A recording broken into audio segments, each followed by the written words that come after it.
Hello, BookTube. All right, we're powering on here with my 6K Q&A. This is part 2.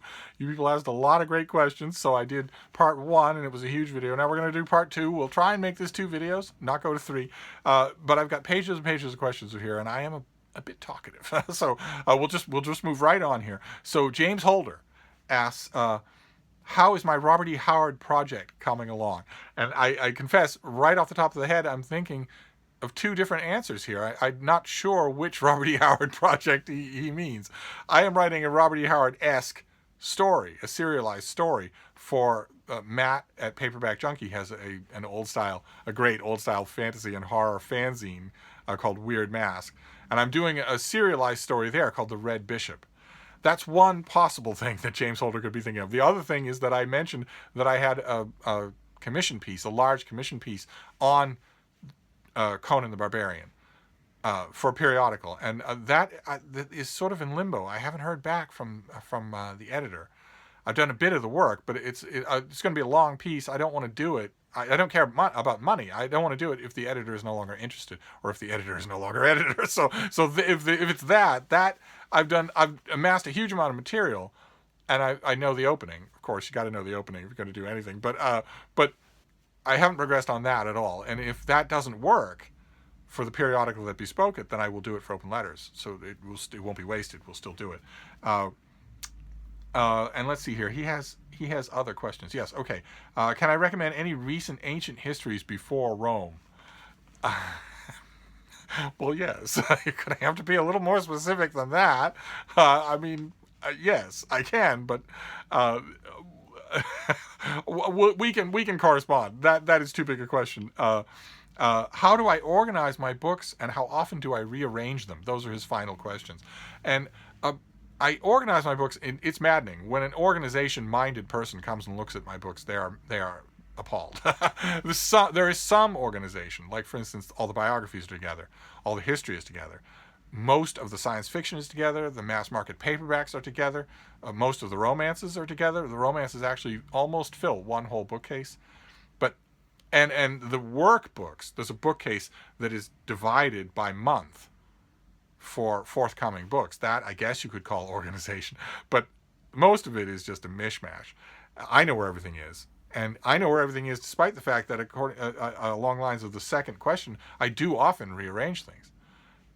I will decide that I want to try these trade paperbacks over here to maybe see if there's more room. Maybe I can. It's the Jenga game that we play with book organization. Everybody does, and I do that often. So aside from this room, the collection in the other room is shifting around all the time. If you did a time lapse, you'd see it clear as day. TX Matt 2112. Says are there plans to write a bio? If you mean a biography of someone else, not myself, I mentioned in the last video the plan that I've had and that I haven't quite abandoned is to do a long life and times of the United States President William Howard Taft, and I might still do that. That is definitely not an inactive plan, even though it's nothing that I'm working on day to day now. John Ball asked my opinions on a whole bunch of writers. Salman Rushdie. I have liked his novels more the later they are. So the further back in time you go, novel by novel, the less I like them. And his nonfiction I just love, of course. But some of the novels of his that have gained the most high-flown praise. Like Midnight's Children or the Satanic Verses, I don't like at all. They're just so posturing.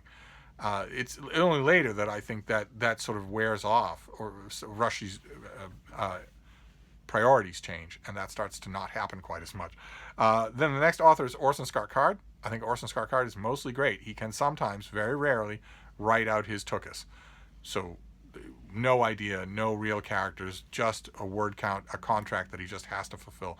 But most of the time, not. Most of the time, even his second tier novels are really good, in my opinion. And his really good novels are really, really good.